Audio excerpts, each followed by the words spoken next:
Bismillahirrahmanirrahim. Assalamualaikum warahmatullahi wabarakatuh.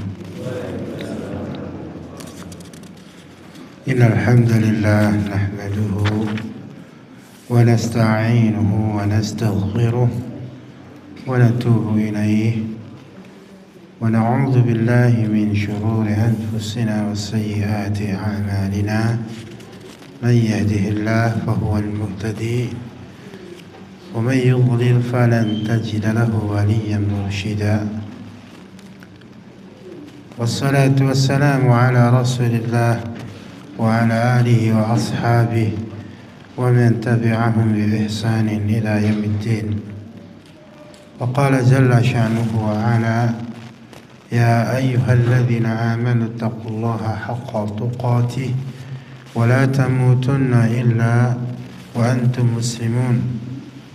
أما بعد فإن أصدق الحديث كتاب الله وخير الهدي هدي محمد صلى الله عليه وسلم وشر الأمور محدثاتها فإن كل محدثة بدعة وكل بدعة ضلالة وكل ضلالة في النار. معاشر الإخوة رحمني wa rahimakumullah ta'ala jami'an. Alhamdulillah, pada pagi hari ini kita senantiasa mendapatkan nikmat yang amat sangat besar dari Allah Ta'ala. Nikmat mutlaqah, juga nikmat muqayyadah, nikmat yang khasah, juga nikmat yang amah, nikmat yang umum berupa keamanan, berupa rizki, berupa kesehatan. Semua hamba Allah dikasih nikmat ini, entah dia kafir, entah dia mukmin, diberi hidup oleh Allah, diberi rizki, dan seterusnya. Ada nikmat yang khusus, yang itu adalah makna dalam surah Al-Fatihah yang selalu kita baca. Ihdinas siratal mustaqim, ya Allah tunjukkan kepadaku jalan yang lurus.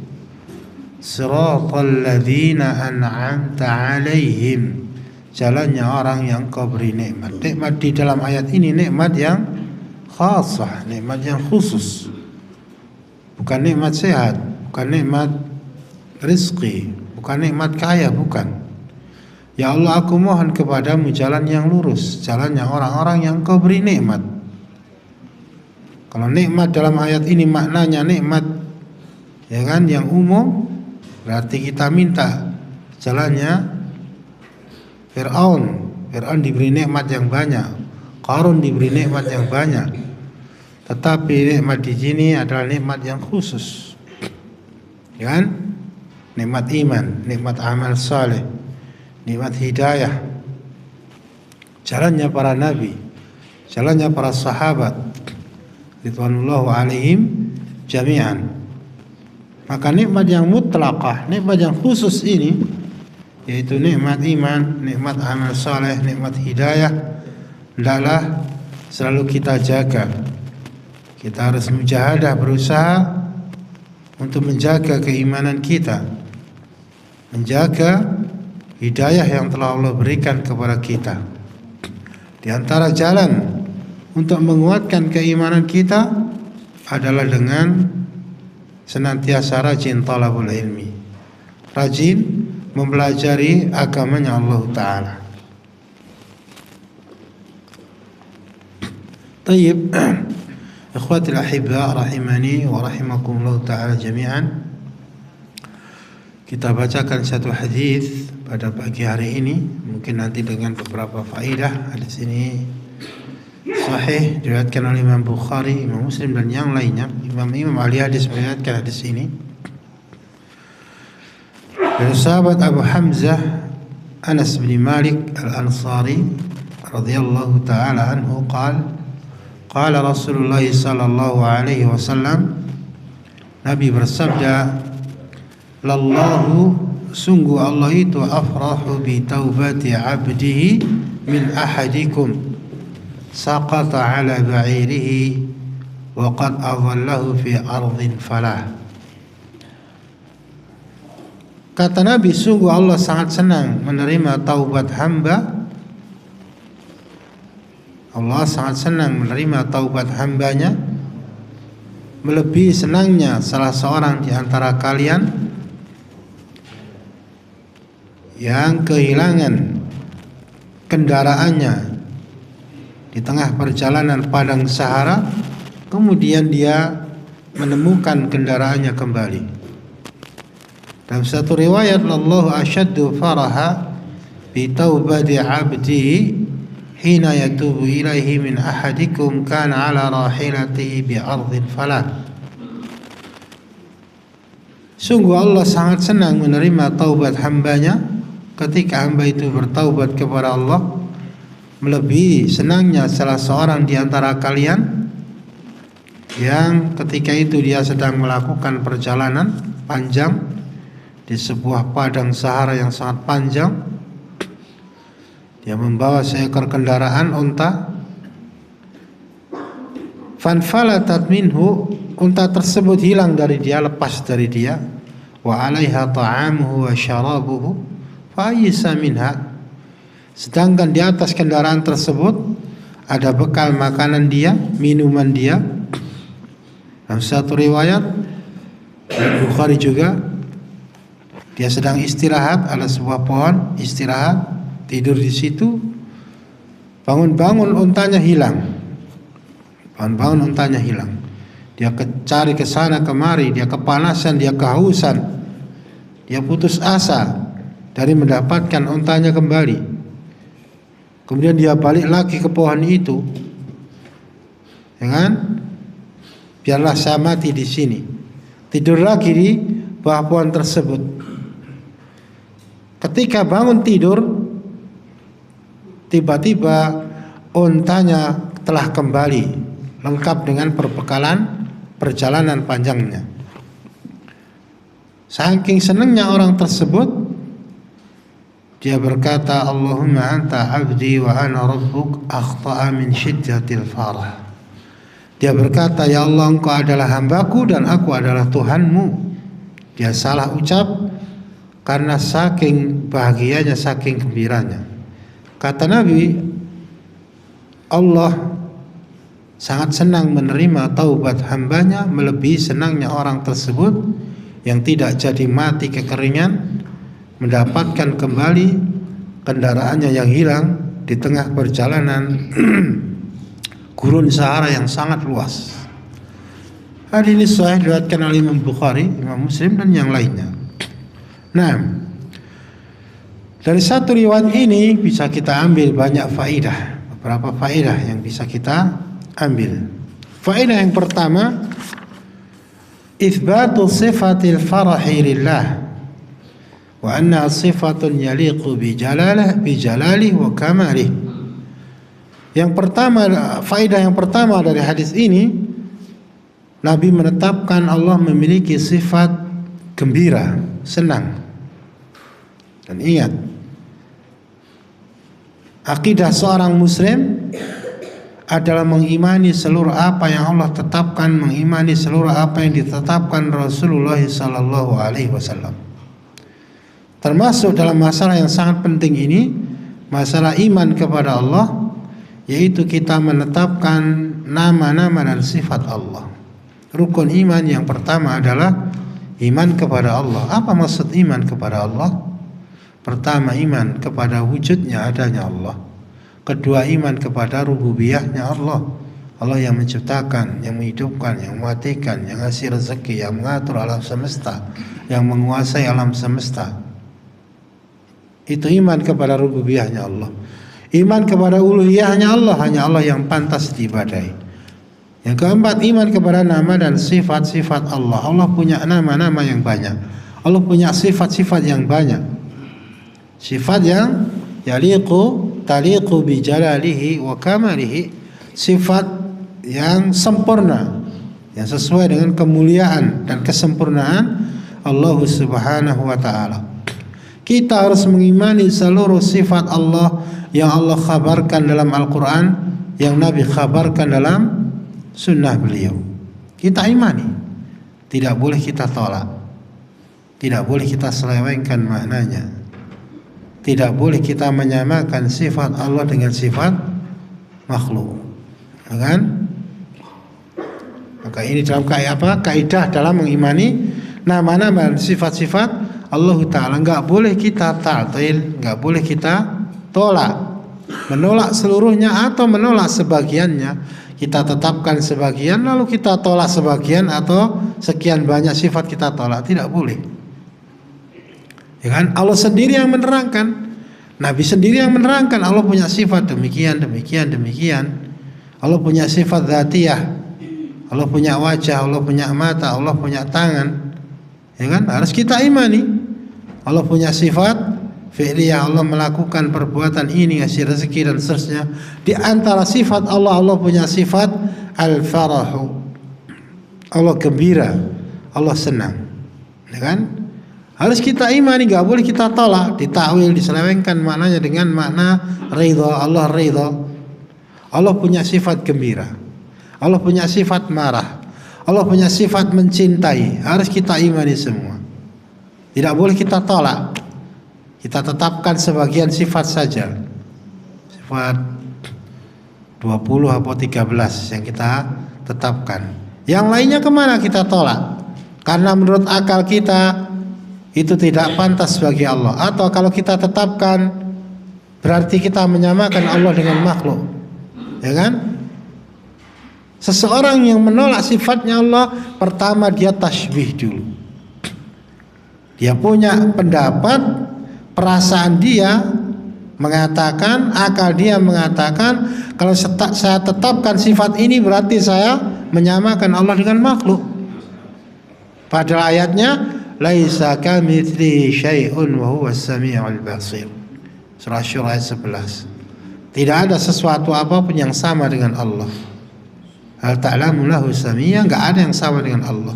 Walam yakul lahu kufuwan ahad, enggak ada yang setara dengan Allah Subhanahu wa ta'ala.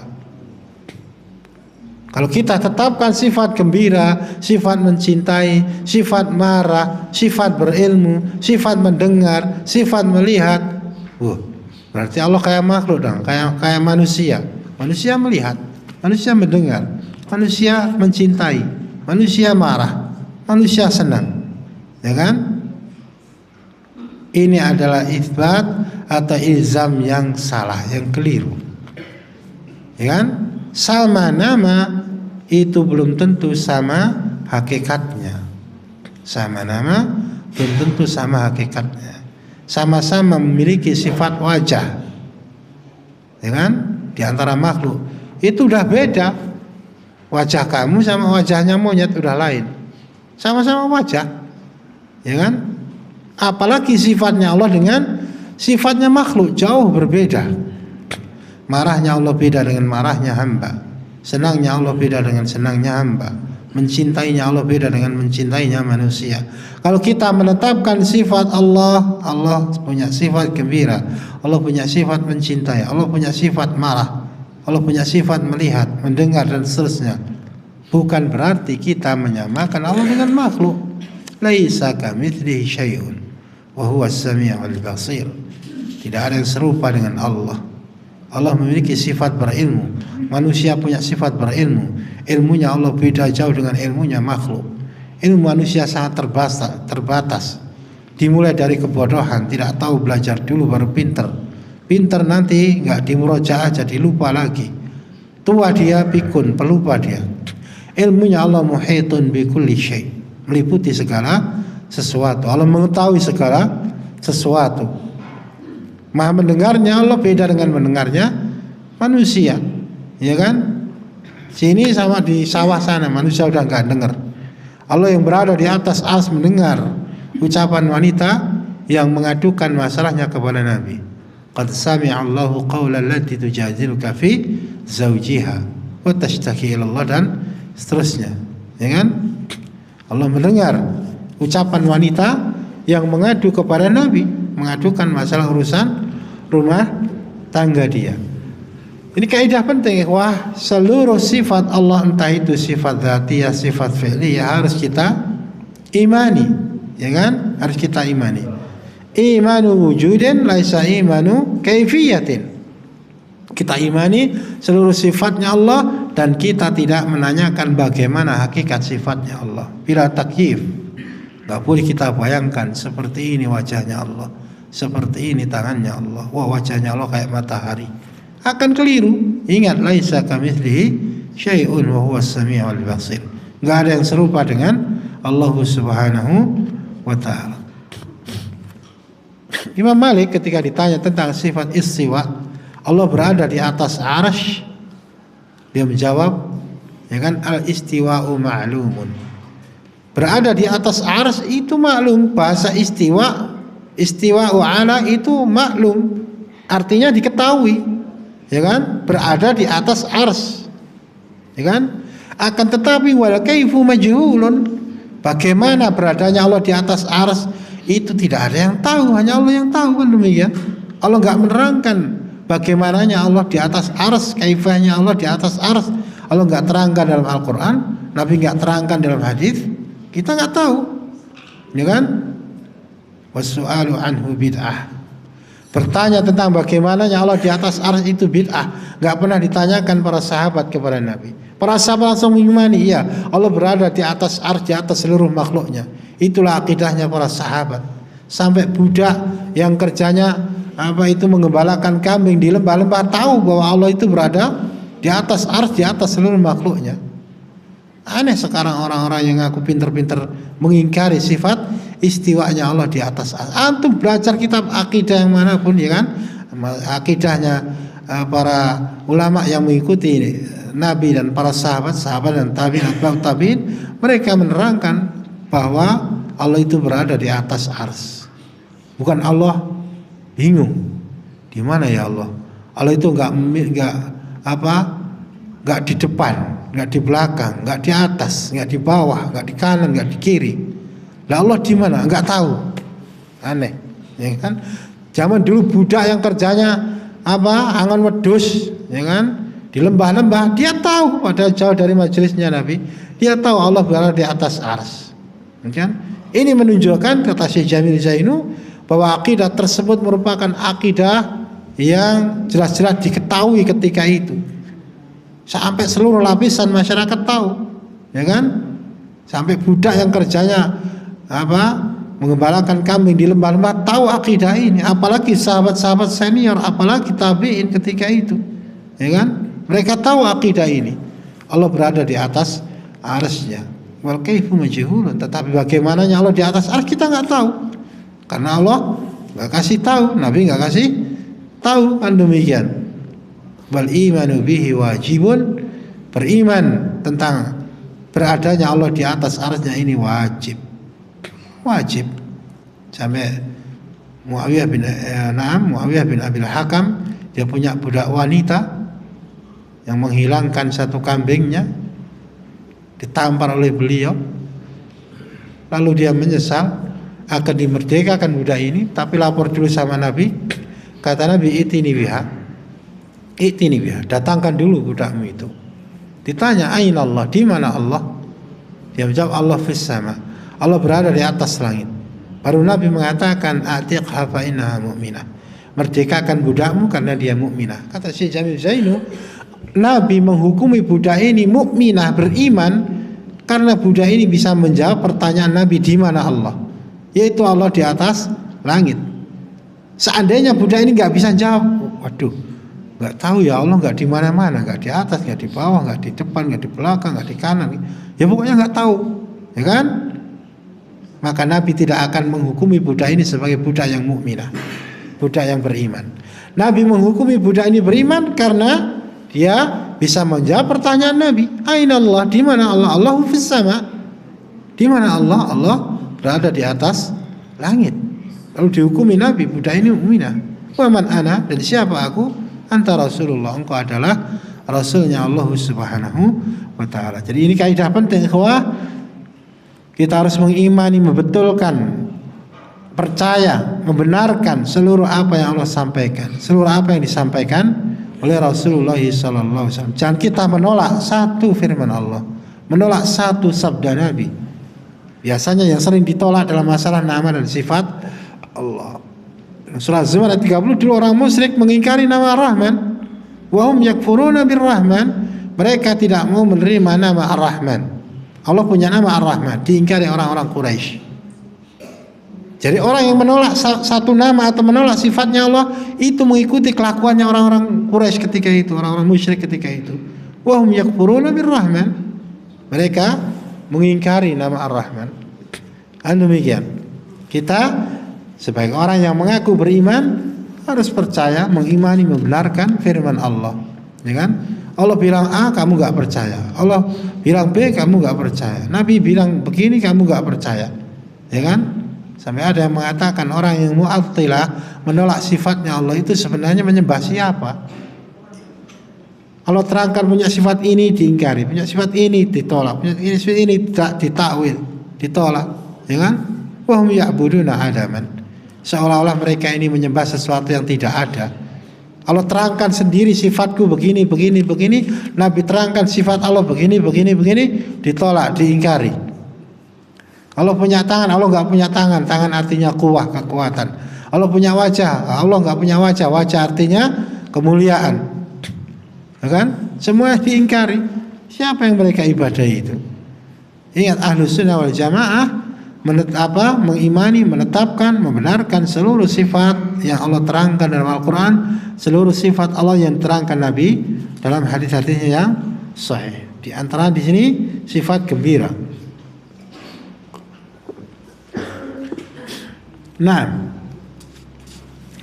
faedah yang berikutnya dari hadis ini, sa'atu rahmatillah, luasnya rahmat Allah Subhanahu wa ta'ala.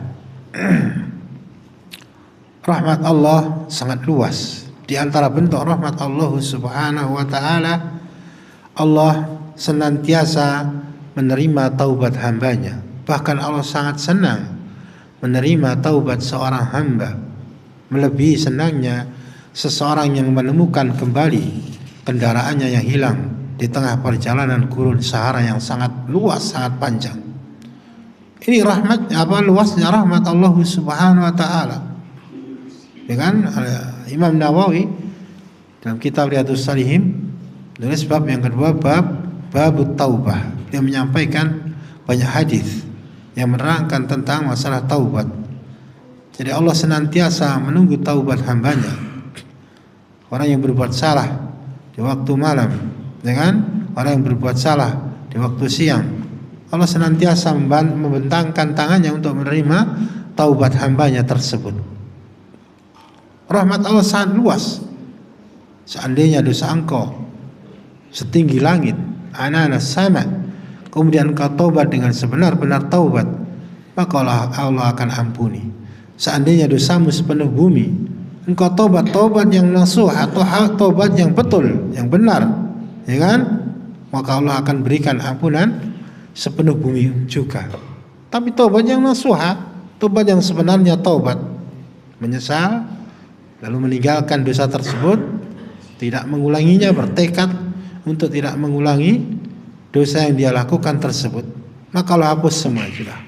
Allah hapus semuanya. Ya ayyuhalladzina amanu tubu ila Allahi taubatan nasuha, asa rabbukum ayyukaffira ankum sayyi'atikum wa yudkhilakum jannatin tajri min tahtiha al-anhar. Surat Tahrim ayat nomor 8 itu. Wahai orang-orang yang beriman, taubatlah engkau kepada Allah dengan sebenar-benar taubat. Pasti Allah akan menghapus kesalahanmu dan Allah akan memasukkan kamu ke dalam surga. Ya kan? Orang yang bertaubat kepada Allah dia akan beruntung. Ya kan? Orang yang bertaubat kepada Allah dia akan dicintai Allah. Orang yang bertaubat kepada Allah dia akan diampuni dosanya.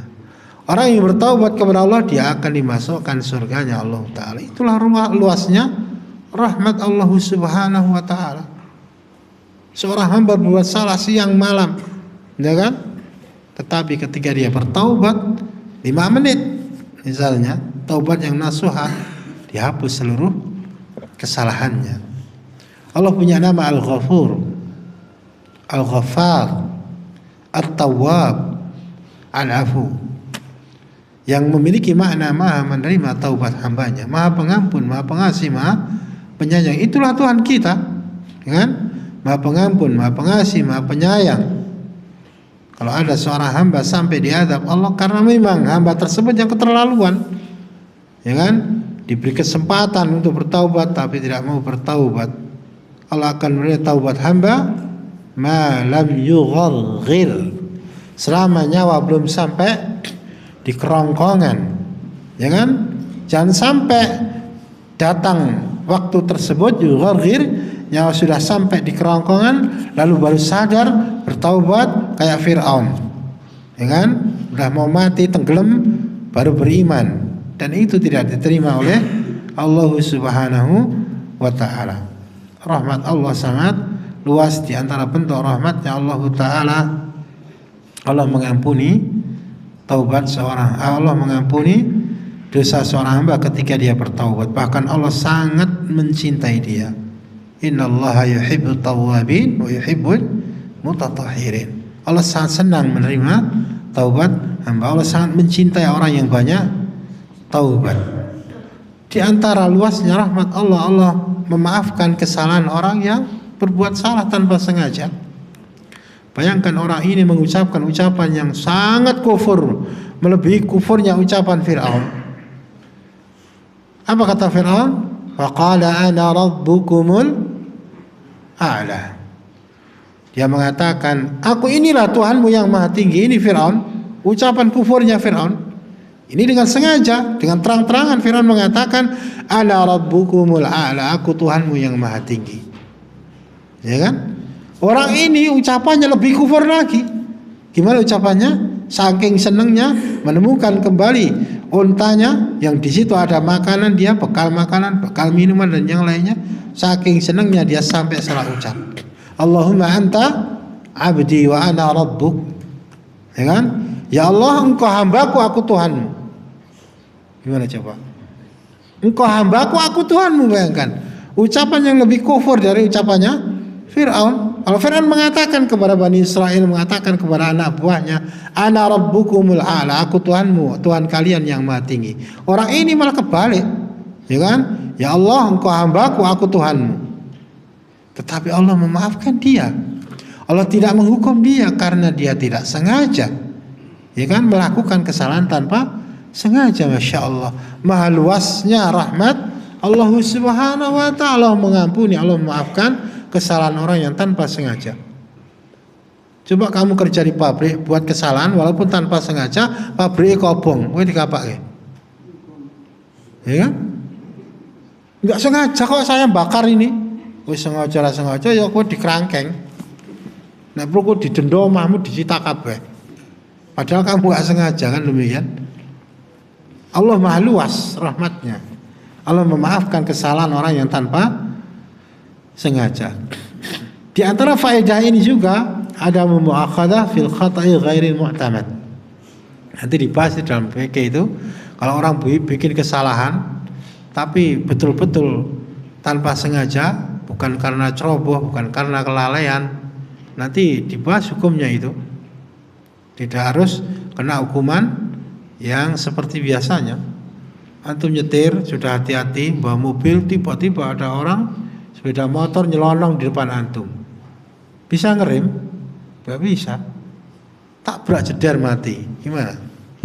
Orang bunuh orang bisa dibunuh, kisosnya, ya kan? Tapi diteliti kan, diteliti. Kenapa sampai bunuh orang, tabrak? Oh ternyata sudah hati-hati. Beda kalau orang itu yang terkenal, orangnya itu kayak ini pecicilan, ya kan? Mobil gak hati-hati, itu bisa kena hukum. Orang yang melakukan kesalahan, ya kan, tanpa sengaja, tanpa ceroboh dan seterusnya, itu nanti bisa dimaafkan, Nah, faedah yang berikutnya, orang yang dia itu hatinya merasa tenang, bergantung kepada selain Allah, maka dia akan kecewa. Dia akan dikhianati oleh sesuatu yang dia bergantung kepadanya. Orang ini tenang dalam perjalanan, ya kan? Melakukan perjalanan, sudah membawa bekal yang komplit, kendaraan yang sehat. Zaman dulu belum ada mobil, kendaraannya unta. Oh, untanya sehat, untanya kuat, bagus, bekalnya komplit sudah semua, ya kan? Ada makanan, ada minuman, mungkin ada tenda dan seterusnya. Perjalanan panjang gurun Sahara. Dia merasa tenang. Lihat, ketika orang, ya kan, dia merasa tenang bukan kepada Allah, maka Allah akan uji dia. Dia akan kecewa. Betul, Allah uji, hilang kendaraannya, ya kan, sampai dia putus asa, cari kesana kemari, kepanasan, kehausan, nggak ketemu, dia putus asa. Dia udah merasa akan mati, udah biar saya mati di bawah pohon ini saja, tak tidur lagi di sini daripada sengsara mati di tengah perjalanan panjang gurun Sahara yang sangat luas, ya kan? Ini pelajaran penting. Hendaklah seorang muslim itu bertawakal, bergantung hanya kepada Allah, bukan kepada sebab yang dia tempuh. Memang wajib kita diperintahkan Allah untuk menempuh sebab yang terbaik. Menempuh sebab yang terbaik. Ketika kita menginginkan satu cita-cita, harapan, keinginan, kita berusaha untuk mendapatkannya. Ketika kita ingin selamat dari satu masalah, kita berusaha untuk selamat dari masalah tersebut. Tapi ingat, pasrah kita hanya kepada Allah, bukan tenang bergantung kepada sebab yang kita tempuh. Sebaik apapun sebab, semuanya yang menentukan Allah. Setiap hari seorang mukmin berdoa, ikrar, mengakui bahwa semua yang kita dapatkan ini, ya kan, semuanya dari Allah. Sampai masalah makan, seorang mukmin mengetahui kita nggak bisa makan kalau nggak dikasih Allah. Selesai makan kita berdoa, ya kan?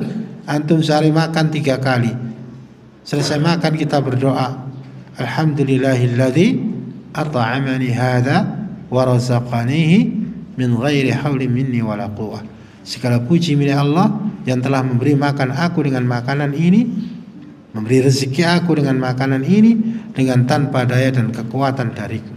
Itu tiap hari antum baca, antum i'tiraf, mengakui saya bisa makan ini karena dikasih Allah, dikasih rezeki yang berupa makanan ini, dan saya nggak akan bisa makan makanan ini kalau nggak dikasih rezeki dan kekuatan dari Allah.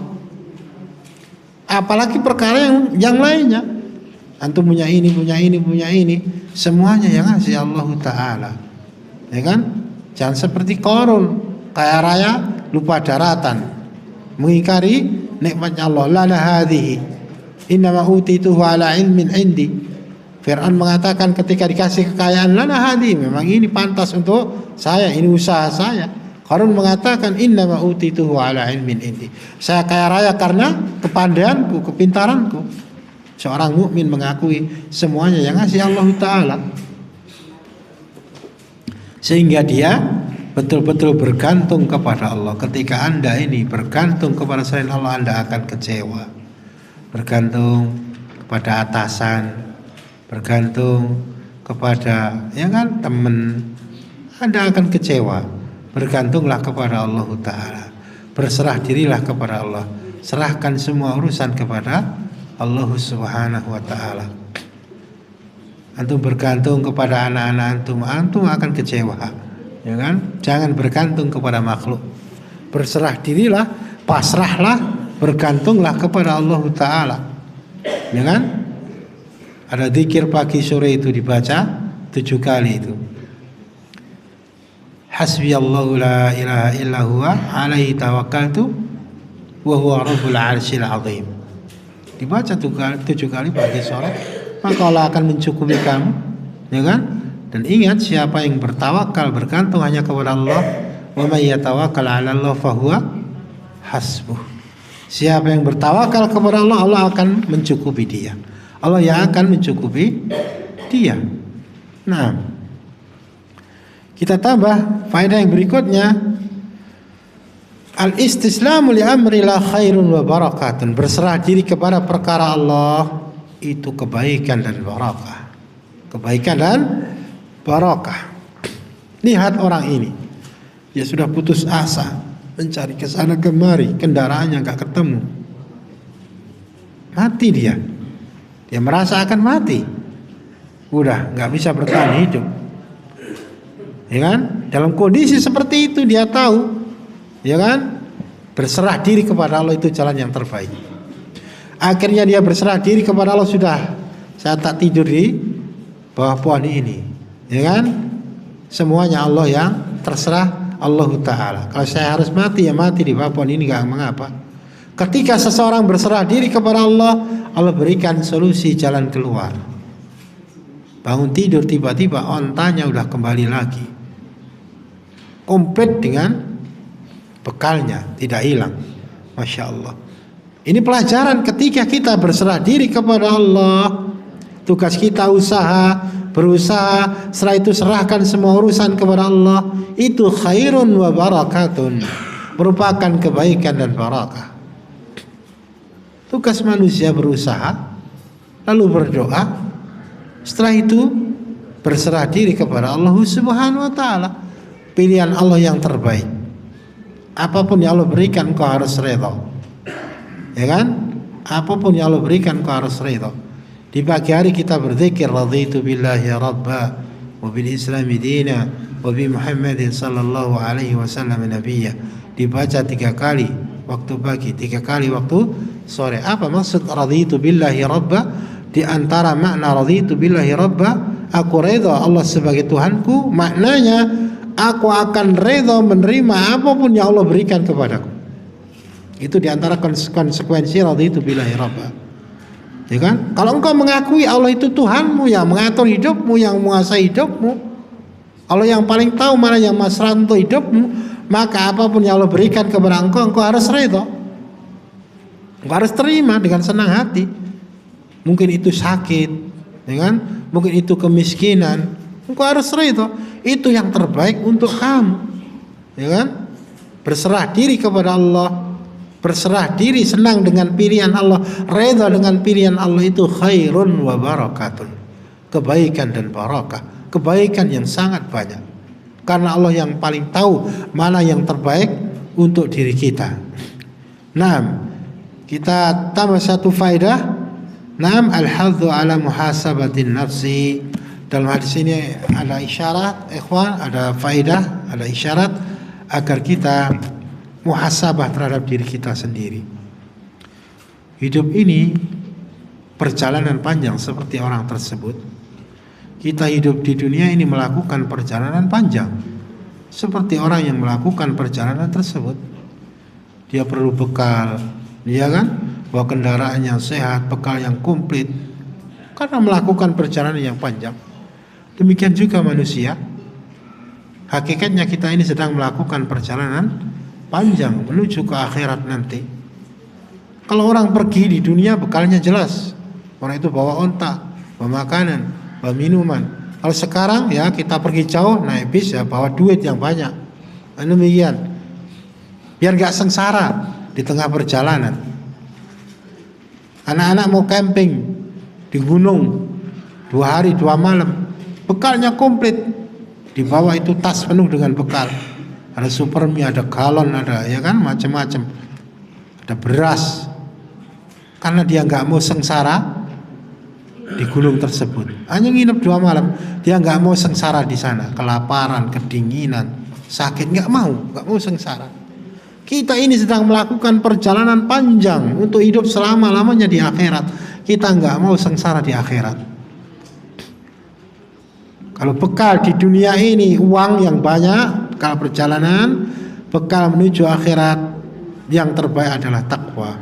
Fatazawwadu fa inna khairaz zadi taqwa. Al-Baqarah 197 itu. Berbekalah, sebaik-baik bekal adalah takwa.